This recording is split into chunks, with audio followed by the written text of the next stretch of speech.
Hello students, welcome to Be Ready to Learn with Roma Tiwari. Today I am here with a new chapter and that is the Lama. Students, this particular writing material, this particular content is written by Deepa Agarwal, okay, and it is a kind of feature writing. Now what is feature writing? Feature writing में होता है क्या है कि writer या तो खुद या तो किसी स्पोक पर्सन के थ्रू पूरी की पूरी सीन को या जो भी वो देखता है उसे वो हू बहू जो है पेन के थ्रू पन्ने पर उतार देता है. So that is called feature writing. तो यहाँ पर भी एक spoke person and that is Debu. Debu जो मेन कैरेक्टर है, जो प्रोटैगनिस्ट है, ओके, उसके थ्रू जो भी वो व्यू है या सीन है उसको बहुत ही खूबसूरती के साथ जो है दीपा अग्रवाल ने यहाँ पे प्रेजेंट किया है.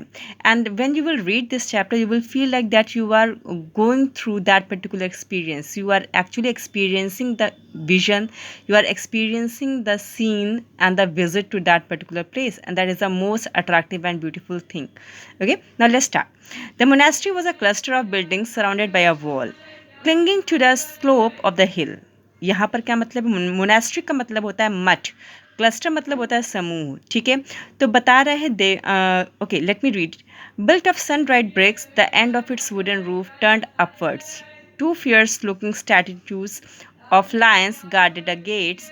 Debu entered with mingled hope and curiosity.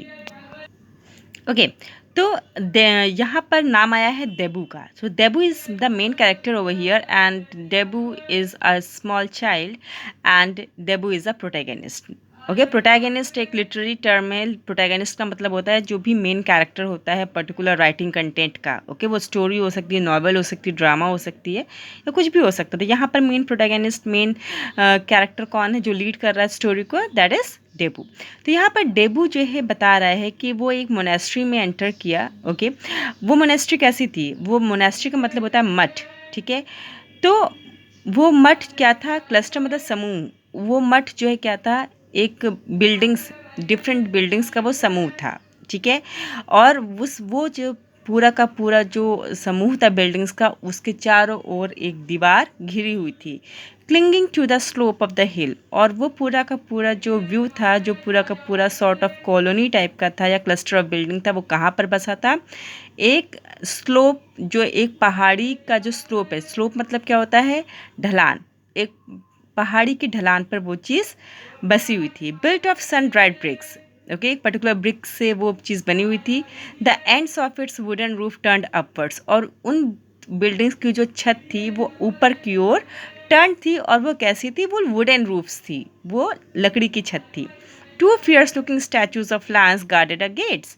और उनके मेन गेट पर क्या था? दो शेर के स्टैचूज थे और वो गेट को गार्ड कर रहे थे. Debut entered with mingled hope and curiosity.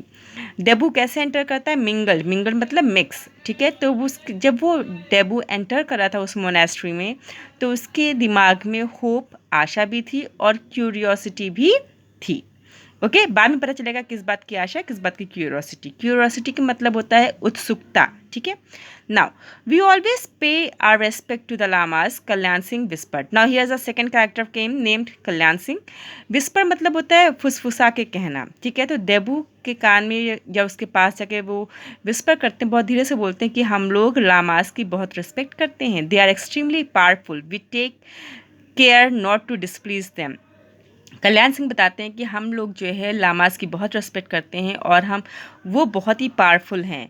और हम लोग इस बात का हमेशा ध्यान रखते हैं कि उन्हें हम डिसप्लीज़ मतलब उन्हें हम दुखी या किसी भी तरह का डिसअपॉइंटमेंट उनको ना दें. एक्सट्रीमली पावरफुल का मतलब ये नहीं कि वो शारीरिक रूप से बहुत पावरफुल है, वो मानसिक और आत्मिक रूप से बहुत पावरफुल होते हैं. वो मेंटली और स्पिरिचुअली बहुत हाई होते हैं, बहुत पावरफुल होते हैं. इसलिए यहाँ पर पावरफुल वर्ड यूज़ हुआ है लामास के लिए.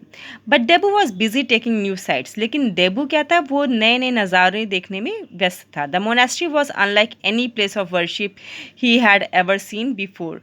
वो इस मोनेस्ट्री में, इस मठ में जब आया तो उसे लगा कि उसने ऐसा कभी तो देखा ही नहीं है। वो एकदम उसके लिए एक नया एक्सपीरियंस, नया नज़ारा था। Prayer cylinders, flags and yak steels were placed here and there. उसने देखा कि वहाँ पर जो है प्रेयर सिलेंडर्स, आपने देखा होगा कि बुद्धिस्ट जनरली उनके प्रेयर सिलेंडर्स होते हैं जिसको वो छू करके मन्नत वगैरह मानते हैं, ठीक है। तो वहाँ पे फ्लैग्स हैं, याक की टेल है, ये सब शुभ होते हैं, तो यहाँ वहाँ रखे हुए थे। They walked down the courtyard into the veranda with a large cloth frill running around the roof. और वो जो है कोर्टयार्ड की तरफ जाते हैं, कोर्टयार्ड से होते हुए वरांडा की तरफ जाते हैं। और क्या होता है, बहुत ही बड़ा सा एक कपड़ा रहता है जो फ्रिल कर रहा होता है छत पर। जो है उन्होंने जब वो लोग कोर्टयार्ड वरांडा से होकर गुजरते हैं तो वो देखते हैं कि छत पर जो है बहुत बड़ा सा एक कपड़े का पीस है जिसने छत को ढक रखा है और वो फ्रिल कर रहा है, लहरा रहा है अराउंड द रूफ, छत पर। Okay, it had red pillars and an ornate prayer wheel taller than Debu himself. और उसके जो उस बिल्डिंग का जो पिलर है वो कैसा है, वो रेड कलर का है। ऑर्नेट मतलब सजावट, साज सज्जा, ठीक है।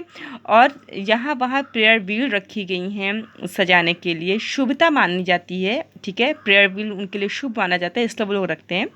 तो प्रेयर व्हील, और इतनी बड़ी बड़ी प्रेयर व्हील हैं कि देबू भी उनके सामने छोटा है, मतलब देबू से बड़ी बड़ी प्रेयर व्हील वहाँ पर रखी हैं। Sonu spun it. Now here is a third character came. पहला देबू का नाम आया, दूसरा कल्याण सिंह का, यहाँ पर फिर अब सोनू आया। स्पन मतलब होता है, spun is a second form of spin, means घुमाना, ठीक है।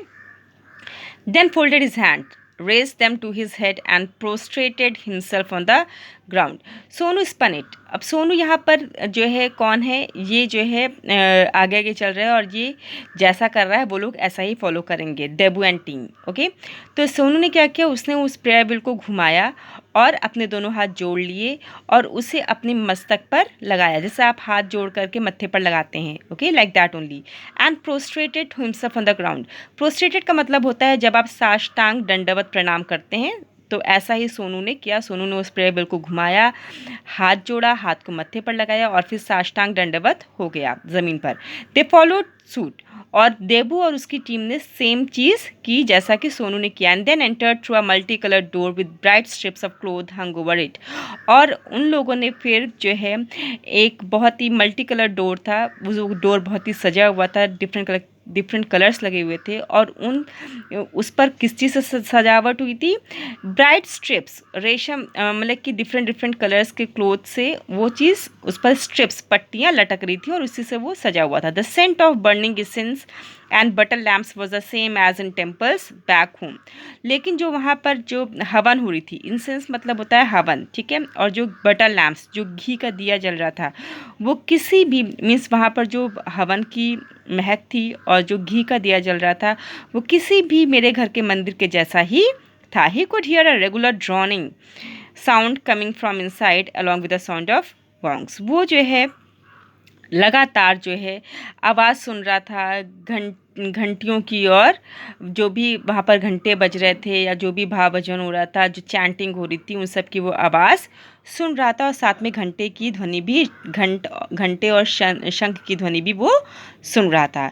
Students, this is a beautiful story. Will continue the chapter for today. That's it now. Okay, so keep studying, keep loving my channel, keep loving literature too. God bless you all. Thank you.